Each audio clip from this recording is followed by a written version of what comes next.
दोस्तों नमस्कार। ये है मार्गदर्शन फॉर सिविल सर्विसेज। मैं अनुराग चौधरी।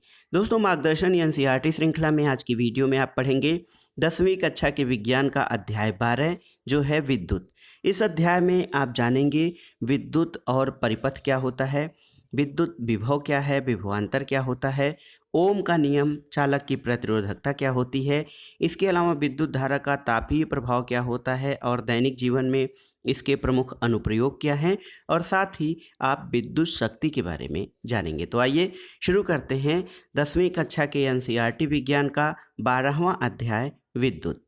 दोस्तों विद्युत का आधुनिक समाज में बहुत ही महत्वपूर्ण स्थान है। ये घरों, विद्यालयों, अस्पतालों, उद्योगों और ऐसे ही अन्य स्थानों के विभिन्न उपयोगों के लिए एक नियंत्रित कर सकने योग्य और सुविधाजनक ऊर्जा का रूप है। ये क्या है जिससे विद्युत बनती है, किसी विद्युत परिपथ में ये कैसे प्रभावित होती है और वो कौन से कारक हैं जो किसी विद्युत परिपथ या सर्किट को विद्युत धारा को नियंत्रित अथवा नियमित करते हैं, और इस अध्याय में हम इन्हीं के बारे में पढ़ेंगे। आइए जानते हैं विद्युत धारा और परिपथ यानी इलेक्ट्रिक करंट एंड सर्किट। दोस्तों हम वायु धारा और जल धारा से परिचित हैं। हम जानते हैं कि बहते हुए जल से नदियों में जल धारा बनती है। इसी प्रकार यदि विद्युत आवेश किसी चालक में प्रवाहित होता है, जैसे किसी धातु के तार में, तब हम यह कह सकते हैं कि चालक में विद्युत धारा है। हम जानते हैं किसी टार्च में सेल अथवा बैटरी जब उचित क्रम में रखे जाते हैं तो टार्च बल्ब को दीप्त करने के लिए या जलाने के लिए आवेश का प्रवाह अथवा विद्युत धारा प्रदान करते हैं। और हम ये भी जानते हैं कि टार्च जब तभी जलती है जब उसके स्विच को ऑन किया जाता है। स्विच का काम क्या होता है? दोस्तों स्विच जो है वो सेल और बल्ब के बीच चालक संबंध जोड़ता है और किसी विद्युत धारा के सतत और बंद पथ को विद्युत परिपथ कहा जाता है। यदि यह परिपथ कहीं से टूट जाए अथवा टार्च के स्विच को ऑफ कर दें तो विद्युत धारा का प्रवाह जो है वो समाप्त हो जाता है और बल्ब नहीं जलेगा। दोस्तों विद्युत धारा को कैसे व्यक्त किया जाए? विद्युत धारा को एकांक समय में किसी विशेष क्षेत्र से प्रवाहित आवेश के परिणाम द्वारा व्यक्त किया जाता है, और दूसरे शब्दों में विद्युत आवेश के प्रवाह की दर को विद्युत धारा कहते हैं। तो जो विद्युत आवेश है, एकांक समय में विद्युत के आवेश के प्रवाह की दर को विद्युत धारा कहा जाता है। और उन सर्किटों में जिसमें धातु के तार उपयोग होते हैं, आवेशों के प्रवाह की रचना को इलेक्ट्रॉन कहते हैं। फिर भी यदि जिस समय विद्युत की परिघटना का सर्वप्रथम प्रेक्षण किया गया था, इलेक्ट्रॉनों के बारे में कोई जानकारी नहीं थी, इसलिए विद्युत धारा को धनावेशों का प्रवाह माना गया था और धनावेश के प्रवाह की दिशा को विद्युत धारा की दिशा माना गया। लेकिन परिपाटी के अनुसार किसी विद्युत परिपथ में इलेक्ट्रॉन जो हैं वो ऋणावेश होते हैं और उनके प्रवाह की दिशा के विपरीत दिशा को विद्युत धारा की दिशा माना जाता है। तो देखिए विद्युत धारा क्या है, इसकी आपने परिभाषा जान ली। दोस्तों यदि किसी चालक की किसी भी अनुप्रस्थ काट के समय टी में समय स्मॉल टी में नेट आवेश Q प्रवाहित होता है तो उस समय अनुप्रस्थ काट से प्रवाहित विद्युत धारा I जो होता है Q/T के बराबर होता है। विद्युत आवेश का SI मात्रक क्या है? इसका मात्रक कूलाम है, जिसको कैपिटल C से प्रदर्शित किया जाता है, और ये लगभग 6 × 10⁸ इलेक्ट्रॉनों में समाये आवेश के बराबर होता है। हम जानते हैं कि एक इलेक्ट्रॉन पर 1.6 × 10⁻⁻19 कूलाम आवेश होता है।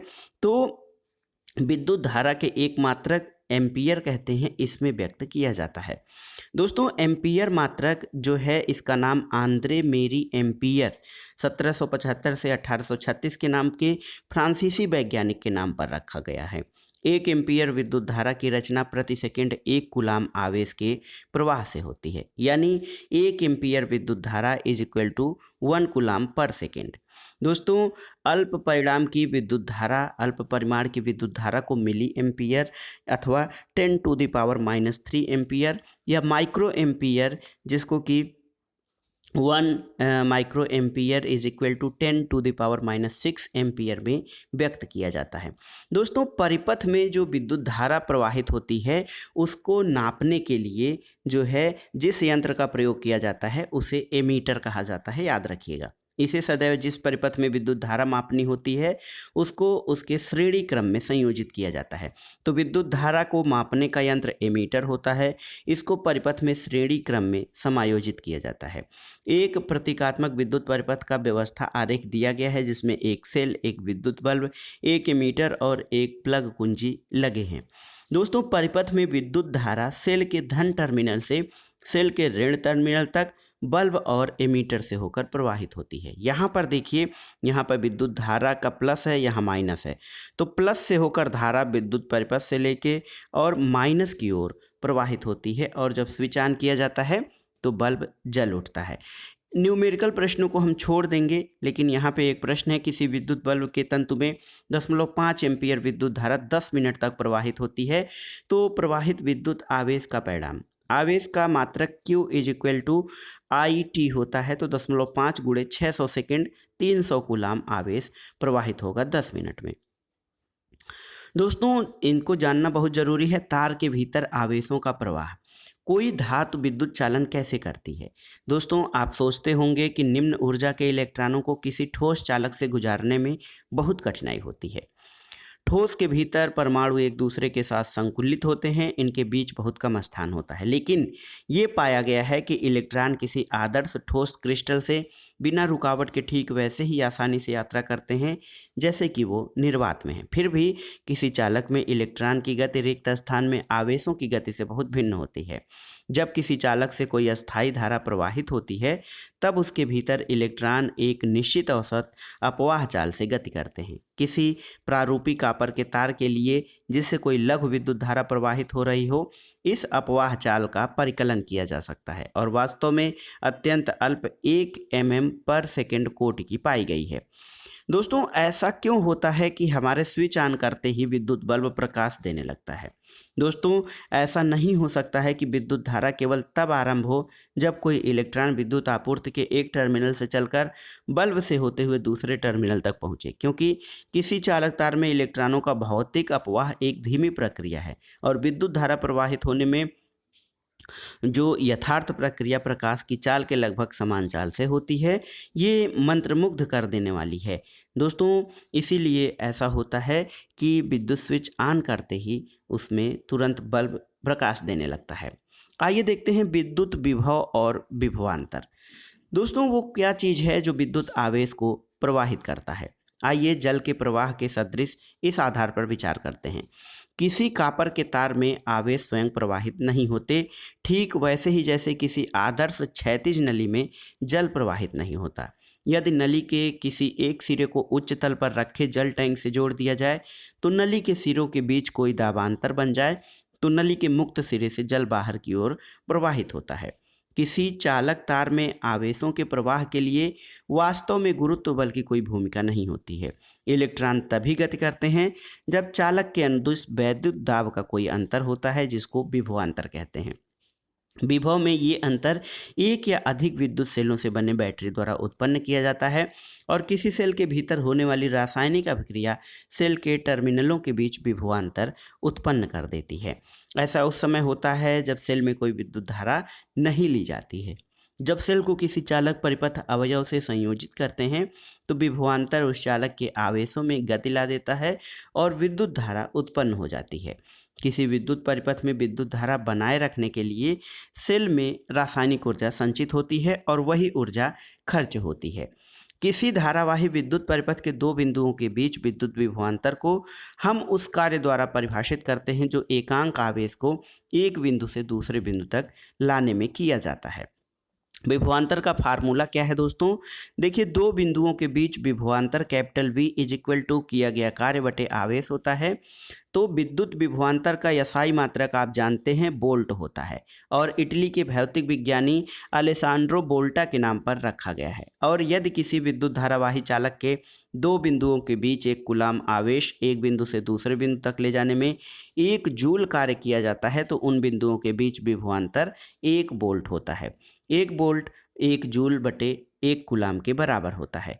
दोस्तों, विभवांतर की माप, आप विभवांतर का मात्रक जान गए, वोल्ट होता है और जिससे विभवांतर की माप की जाती है उसे वोल्ट मीटर कहते हैं। अमीटर विद्युत धारा की माप करता है। दोस्तों यहाँ पर देखिए अमीटर आपको श्रेणी श्रृंखला में जोड़ना होता था, लेकिन वोल्ट मीटर को सदैव उन बिंदुओं से पार्श्व क्रम में संयोजित करते हैं या समानांतर जोड़ते हैं जिनके बीच विभवांतर नापा जाना होता है। आइए जानते हैं विद्युत परिपथ आरेख। विद्युत परिपथ आरेख जब हम बनाते हैं तो एक सेल होता है, प्लग होती है, कुंजी, वैद्युत अवयव जैसे कि सेल होते हैं, तार होते हैं, और ऐसा आरेख खींचना सुविधाजनक होता है जिसमें उनको प्रतीकों से निरूपित किया जाए। यहाँ पे देखिए विद्युत सेल का प्रतीक ये है जिसमें एक प्लस टर्मिनल और एक माइनस टर्मिनल होता है। बैटरी अथवा कई सेलों के टर्मिनल को जोड़ने के लिए देखिए प्लस फिर माइनस होता है यहाँ पे, और देखिए यहाँ पे प्लस है फिर माइनस है, फिर उसके बाद माइनस का संयोजन माइनस से नहीं बल्कि प्लस से होता है। तो ये विद्युत सेल जब एक सेल या कई सेलों का संयोजन किया जाता है तो बैटरी बनती है। खुली प्लग अथवा कुंजी अथवा स्विच ऐसा है, बंद प्लग ऐसे होता है। तार की संधि इस तरह से चित्र में जैसे दिखाई गई है वैसे दिखाई जाती है, और बिना संधि के तार क्रॉसिंग। इसके अलावा विद्युत बल्ब इस प्रकार से दोनों तरह से दिखाया जा सकता है। प्रतिरोधक इसको इस प्रकार से दिखाया जाता है। परिवर्ती प्रतिरोधक या जो धारा नियंत्रक होता है इस प्रतीक के द्वारा एमीटर को प्लस माइनस ए के द्वारा और वोल्ट मीटर को प्लस माइनस वी के द्वारा दर्शाया जाता है। दोस्तों आइए जानते हैं ओम का नियम क्या है। क्या किसी चालक के सिरों के बीच विभवांतर और उससे प्रवाहित विद्युत धारा के बीच कोई संबंध होता है? देखिए यहाँ पर आप एक परिपथ बनाएंगे, इसमें वोल्ट मीटर और एमीटर को जोड़ देंगे। यहाँ पर एमीटर देखिए आपने पढ़ा है कि श्रेणी क्रम में जोड़ा जाता है और वोल्ट मीटर पार्श्व क्रम में या समानांतर क्रम में जोड़ा जाता है।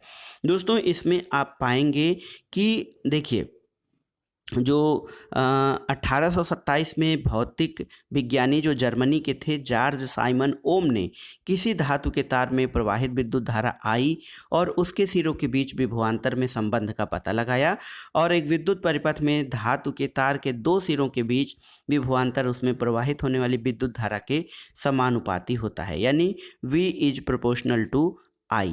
तो यहाँ पर लेकिन V और I का जो मान होता है इनके समानुपात का, वो एक नियतांक होता है जिसको R कहते हैं। दोस्तों इसमें क्या है कि विद्युत परिपथ में धातु के तारों के सिरों के बीच विभवांतर उसमें प्रवाहित होने वाली विद्युत धारा के समांतर होता है, परंतु तार का तापमान समान रहना चाहिए। इसे ओम का नियम कहते हैं। दोस्तों ओम ग्रीक भाषा में यहाँ पर ओम को प्रतिरोध से इस प्रकार से प्रदर्शित करते हैं। प्रतिरोध का SI मात्रक ओम मीटर होता है। दोस्तों किसी प्रतिरोधक से प्रवाहित होने वाली विद्युत धारा उसके प्रतिरोध के व्युत्क्रमानुपाती होती है। यदि प्रतिरोध दुगुना हो जाए तो विद्युत धारा आधी रह जाती है। व्यवहार में कई बार किसी विद्युत परिपथ में विद्युत धारा को घटाना अथवा बढ़ाना जरूरी हो जाता है, और स्रोत की वोल्टता में बिना कोई परिवर्तन किए परिपथ की विद्युत धारा को नियंत्रित करने के लिए उपयोग किए जाने वाले अवयव को प्रतिवर्ती प्रतिरोध कहते हैं। दोस्तों किसी विद्युत परिपथ में परिपथ के प्रतिरोध को बदलने के लिए प्रायः एक युक्ति का प्रयोग किया जाता है जिसको धारा नियंत्रक कहा जाता है।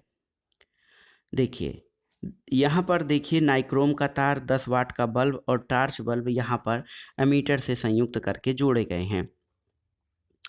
देखिए अगर जो विद्युत धारा के लिए कुछ परिपथ कुछ अवयव सरल पथ प्रदान करते हैं जबकि अन्य प्रवाह विरोध करते हैं।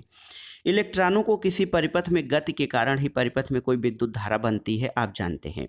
तथापि चालक के भीतर इलेक्ट्रॉन गति करने के लिए पूरी तरह स्वतंत्र नहीं होते हैं। जिन परमाणुओं के बीच ये गति करते हैं उन्हीं के आकर्षण द्वारा इनकी गति नियंत्रित हो जाती है। इस प्रकार किसी चालक से होकर इलेक्ट्रॉनों की गति उनके प्रतिरोध द्वारा मंद हो जाती है, और एक ही साइज के चालकों में वह चालक जिसका प्रतिरोध कम होता है अच्छा चालक होता है। वह चालक जो पर्याप्त प्रतिरोध लगाता है प्रतिरोधक कहलाता है। एक बराबर साइज का वह अवयव जो उच्च प्रतिरोधकता लाता है हीन चालक कहलाता है, और समान साइज का कोई विद्युत रोधी इसमें भी अधिक प्रतिरोध लगाता है। दोस्तों वह कारक जिस पर किसी चालक का प्रतिरोध निर्भर करता है उसको जानना जरूरी है। दोस्तों प्रतिरोध का जो मान है वो किस पे निर्भर करता है। जब तार की लंबाई दोगुनी कर देती हैं तो एमीटर का पाठ्यांक आधा हो जाता है।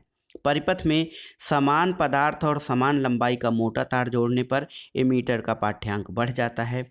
एमीटर के पाठ्यांक में तब भी अंतर आता है जब परिपथ में भिन्न पदार्थ किंतु समान लंबाई के समान अनुप्रस्थ काट के क्षेत्रफल के तार को जोड़ते हैं। और ओम के नियम का जब हम प्रयोग करेंगे तो हम पाते हैं किसी चालक का जो प्रतिरोध होता है वो चालक की लंबाई, उसकी अनुप्रस्थ काट के क्षेत्रफल, उसके पदार्थ की प्रकृति पर निर्भर करता है। और परिशुद्ध माप ये दर्शाते हैं किसी धातु के एक समान चालक का प्रतिरोध उसकी लंबाई के अनुक्रमानुपाती और उनके अनुप्रस्थ काट के क्षेत्रफल के व्युत्क्रमानुपाती होता है। यानी जब तार की लंबाई आप देख सकते हैं, इसे रो से प्रदर्शित कहते हैं। रो जो है आनुपातिकता स्थिरांक है जिसे चालक के पदार्थ की वैद्युत प्रतिरोधकता कहते हैं। प्रतिरोधकता का मात्रक ओम मीटर होता है और यह किसी पदार्थ के अभिलाक्षणिक गुणधर्म होता है। दोस्तों धातु और मिश्र धातुओं की प्रतिरोधकता कम होती है जिसका परास 10⁻⁻8 ओम मीटर से 10⁻⁻6 ओम मीटर होता है। ये विद्युत के अच्छे चालक होते हैं। रबर और कांच जैसे विद्युत रोधी पदार्थों की प्रतिरोधकता 10⁻12 से 10⁻17 ओम मीटर कोट की होती है। और किसी पदार्थ का प्रतिरोध और प्रतिरोधकता दोनों ही ताप परिवर्तन के साथ परिवर्तित हो जाते हैं। व्यापक रूप से देखा जाए तो मिश्र धातुओं की प्रतिरोधकता उनकी अवयवी धातुओं की अपेक्षा अधिक होती है। मिश्र धातुओं का उच्च ताप पर शीघ्र ही उपचयन या दहन नहीं होता है और यही कारण है कि मिश्र धातुओं का उपयोग विद्युत इस्त्री, टोस्टर आदि सामान्य वैद्युत तापन युक्तियों के निर्माण में होता है। दोस्तों विद्युत बल्ब के तंतुओं के निर्माण में एकमात्र टंगस्टन धातु का प्रयोग किया जाता है। ये मिश्र धातु है, जबकि कॉपर और एल्यूमिनियम का प्रयोग विद्युत संचरण के लिए उपयोग होने वाले तारों के निर्माण में किया जाता है। यहाँ पर कुछ चालक और उनकी वैद्युत प्रतिरोधकता दी गई है। तो यहाँ पर देखिए सिल्वर सर्वाधिक विद्युत चालक है, उसके बाद कॉपर, फिर एल्यूमिनियम का आता है। मिश्र धातुओं में कॉपर और निकिल की मिश्र धातु है दोस्तों, ये है कांस्टेंटन। इसकी प्रतिरोधकता 49 × 10⁻⁻6 होती है। और विद्युत रोधी पदार्थ जैसे कांच, कठोर एबोनाइट, डायमंड, कागज, इनकी प्रतिरोधकता देखिए बहुत अधिक होती है। दोस्तों देखिए न्यूमेरिकल प्रश्नों को हम छोड़ रहे हैं और आगे आते हैं, देखते हैं प्रतिरोधकों के निकाय का प्रतिरोध। देखिए कुछ सरल विद्युत परिपथों के बारे में हमने देखा था और किसी चालक में प्रवाहित होने वाले विद्युत धारा का मान किस प्रकार उसके प्रतिरोध और उसके सिरों के बीच विभवांतर पर निर्भर करता है। विविध प्रकार के विद्युत उपकरण और युक्तियों में हम प्रायः प्रतिरोधकों के विभिन्न संयोजन देखते हैं। प्रतिरोधकों को परस्पर संयोजित कैसे किया जाता है, तो इसकी दो विधियां हैं। एक दोस्तों श्रेणी क्रम संयोजन होता है और एक जो है समानांतर संयोजन होता है जिसको पार्श्व क्रम संयोजन कहते हैं। श्रेणी क्रम में संयोजित प्रतिरोधक, तो जब कई प्रतिरोधकों को श्रेणी क्रम में संयोजित किया जाता है या व्यवस्थित किया जाता है तो परिपथ में प्रवाहित विद्युत धारा क्या होता है, उसका तुल्य प्रतिरोध क्या होता है।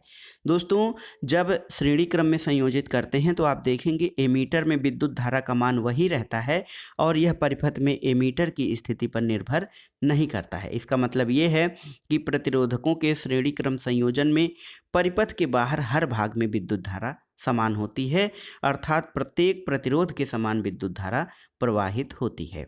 और यहाँ पर आप देख सकते हैं कि विभवांतर V अन्य तीन विभवांतरों यानी V1, V2 और V3 के योग के बराबर होता है। तो प्रतिरोधक के श्रेणी क्रम में संयोजन से सिरों के बीच कुल विभवांतर अलग अलग प्रतिरोधकों के विभवांतरों के योग के बराबर हो जाता है। अब देखिए यहाँ पर दिखाया गया है कि जब बहुत से प्रतिरोधक श्रेणी क्रम में संयोजित होते हैं तो संयोजन का कुल प्रतिरोध सभी प्रतिरोधकों के योग के बराबर होता है और इस प्रकार संयोजन का प्रतिरोध किसी भी व्यष्टिगत प्रतिरोधक के प्रतिरोध से अधिक होता है। तो इसको न्यूमेरिकल फॉर्म में किस प्रकार से जोड़ा गया है आप उसको देख सकते हैं। इसके अलावा आइए देखते हैं पार्श्व क्रम में या समानांतर क्रम में जो प्रतिरोधक जोड़े जाते हैं उनके में उनकी क्या स्थिति होती है। दोस्तों, कुल विद्युत धारा संयोजन की प्रत्येक शाखा में प्रवाहित होने वाले विद्युत धाराओं के योग के बराबर होती है। यानी जो विद्युत धारा श्रेणी क्रम में समानांतर क्रम में प्रवाहित हो जाती है वो तीनों का योग हो जाता है। और ये निष्कर्ष निकलता है कि पार्श्व क्रम में या समानांतर क्रम में जो संयोजित प्रतिरोधकों के समूह का तुल्य प्रतिरोध व्युत्क्रम पृथक प्रतिरोधों के व्युत्क्रमों के योग के बराबर होता है। तो यहाँ पर देखिए ऐसे हो सकता है कि पार्श्व क्रम में जो श्रेणी क्रम में जो प्रतिरोधक जोड़े जाते हैं तो विद्युत परिपथ में शुरू से अंत तक विद्युत धारा नियत रहती है। आपने जाना कि जो परिपथ श्रेणी क्रम में जोड़े जाते हैं, और स्पष्ट रूप से ये व्यवहारिक नहीं है कि हम किसी विद्युत परिपथ में विद्युत बल्ब और विद्युत हीटर को श्रेणी क्रम में संयोजित करें। इसका कारण ये है कि इन्हें उचित प्रकार से कार्य करने के लिए अत्यधिक भिन्न मानों की विद्युत धाराओं की आवश्यकता होती है। श्रेणीबद्ध परिपथ में एक प्रमुख हानि होती है कि जब परिपथ का एक अवयव कार्य कर देना बंद करता है तो परिपथ टूट जाता है और परिपथ का कोई अन्य अवयव कार्य नहीं करता। यदि आपने त्योहार, विवाह आदि पर भवनों की सजावट में बल्बों की सजावटी लड़ियों का उपयोग होते देखा है तो आपने बिजली मिस्त्री को परिपथ में खराबी वाले स्थान को ढूंढने में काफ़ी समय खर्च करते हुए देखा होगा। कैसे वह फ्यूज बल्बों को ढूंढने में सभी बल्बों की जांच करता है, खराब बल्बों को बदलता है। इसके विपरीत पार्श्व क्रम में परिपथ में विद्युत धारा विभिन्न विद्युत संधारित्रों में विभाजित हो जाती है और पार्श्व परिपथ में कुल प्रतिरोध घटता रहता है। और ये विशेष रूप से तब अधिक सहायक होता है जब जो उपकरण होते हैं उनके प्रतिरोध अलग अलग होते हैं और उन्हें उचित रूप से कार्य करने के लिए विद्युत धारा की आवश्यकता होती है। दोस्तों, आगे बढ़ते हैं और देखते हैं विद्युत धारा के तापीय प्रभाव या ऊष्मीय प्रभाव।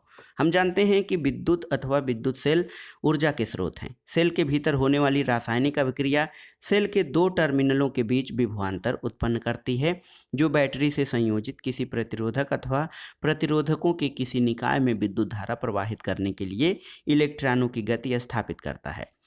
और हम ये जानते हैं कि परिपथ में विद्युत धारा बनाए रखने के लिए स्रोत को अपनी ऊर्जा खर्च करना पड़ता है। दोस्तों, जो ऊर्जा खर्च करती है तो खर्च हुई स्रोत की ऊर्जा का कुछ भाग उपयोगी कार्य करने जैसे पंखे की पंखुड़ियों को घुमाने में उपयोग हो जाता है।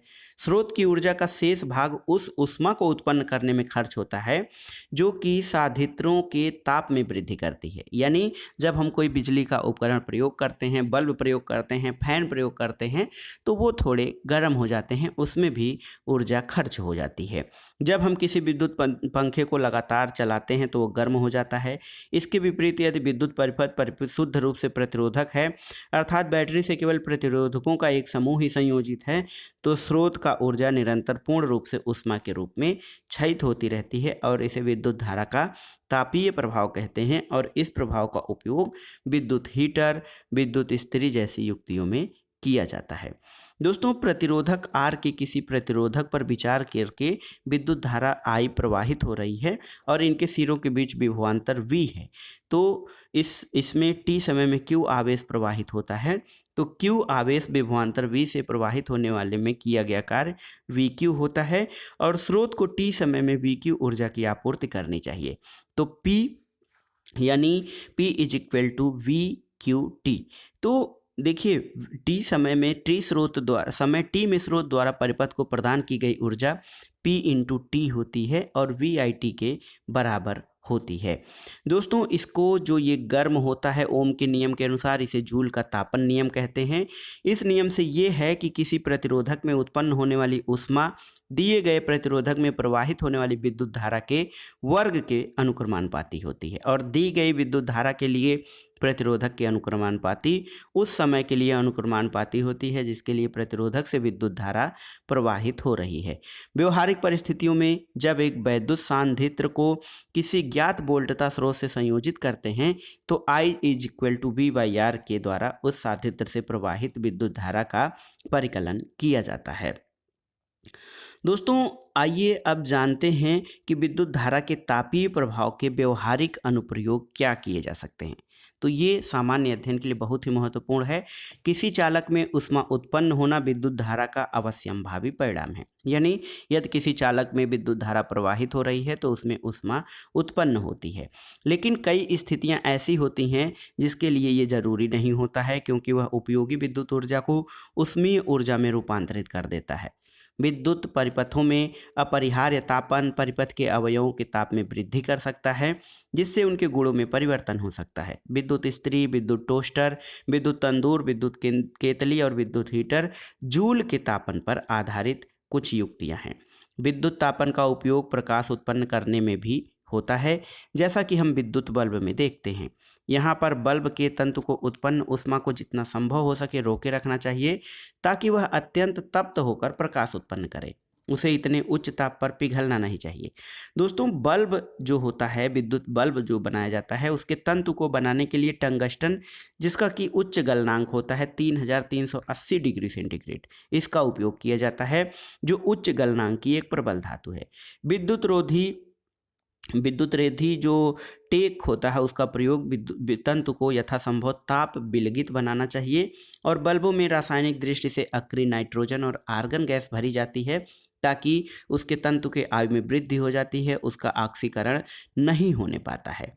दोस्तों, जूल तापन का एक और सामान्य उपयोग विद्युत परिपथों में उपयोग होने वाला फ्यूज है।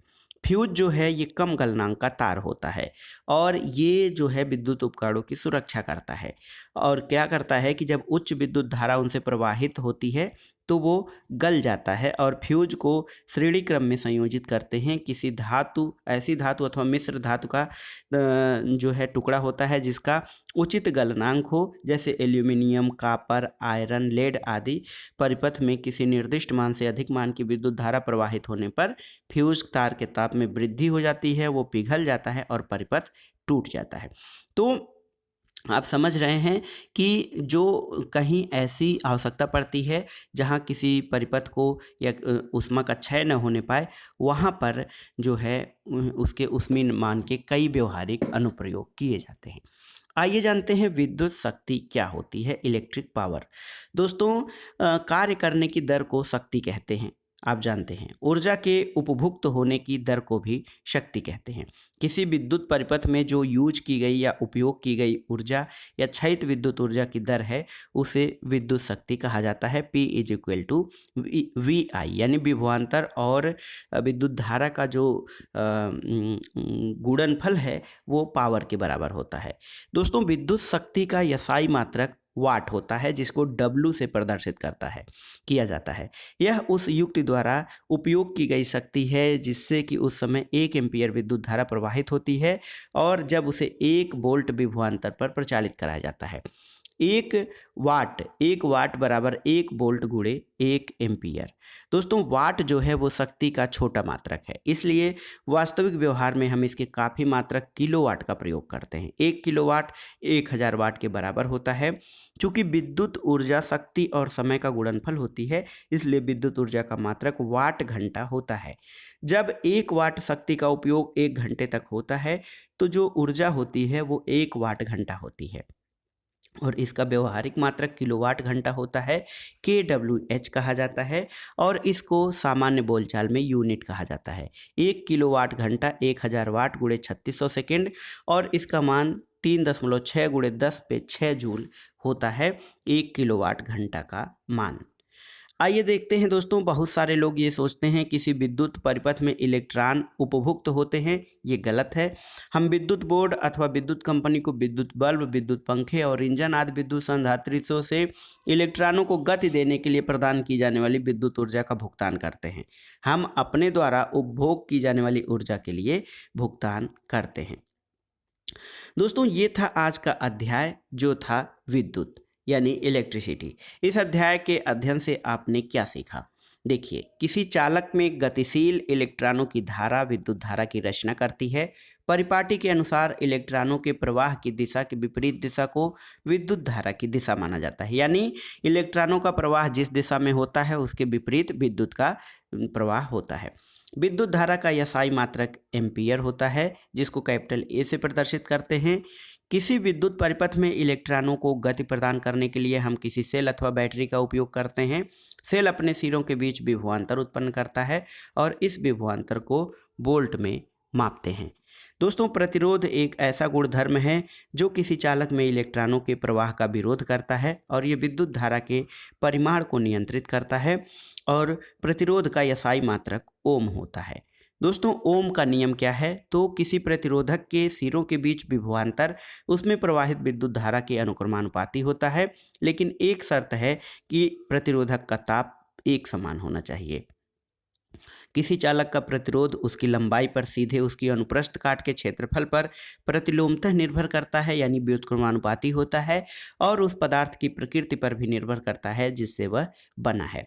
श्रेणी क्रम में जो श्रृंखला क्रम में या श्रेणीबद्ध क्रम में जो संयोजित बहुत से प्रतिरोधक होते हैं, उनका तुल्य प्रतिरोध उनके अलग अलग प्रतिरोधों के योग के बराबर होता है। और इसी प्रकार दोस्तों, पार्श्व क्रम में जो यानी समानांतर क्रम में जोड़े गए प्रतिरोधकों के समुच्चय का तुल्य प्रतिरोध Rp जो होता है 1/Rp is equal to 1/R1 plus 1/R2 plus 1/R3 यानी व्युत्क्रम प्रतिरोधों के योग के बराबर होता है। दोस्तों, किसी प्रतिरोधक में क्षयित अथवा उपभुक्त ऊर्जा की को इस तरह व्यक्त किया जाता है W is equal to VIT। दोस्तों, विद्युत शक्ति का मात्रक वाट होता है। जब 1 एम्पीयर विद्युत धारा 1 वोल्ट विभवांतर पर प्रवाहित होती है तो परिपथ में उपभुक्त या उपभोग की जाने वाली शक्ति 1 वाट होती है। विद्युत ऊर्जा का व्यापारिक मात्रक किलोवाट घंटा kWh कहा जाता है और 1 किलोवाट घंटा 36 लाख जूल के बराबर होता है, यानी 3.6 × 10⁶ जूल। तो दोस्तों, ये था आज का वीडियो 10वीं कक्षा के विज्ञान का अध्याय 12 विद्युत। ये जो अध्याय आपने पढ़ा कैसा लगा, आपको कितना समझ में आया, हमें कमेंट बॉक्स में ज़रूर बताइएगा। वीडियो को लाइक करें, शेयर करें और इस चैनल मार्गदर्शन फॉर सिविल सर्विसेज को सब्सक्राइब करें। वीडियो देखने के लिए धन्यवाद दोस्तों। नमस्कार।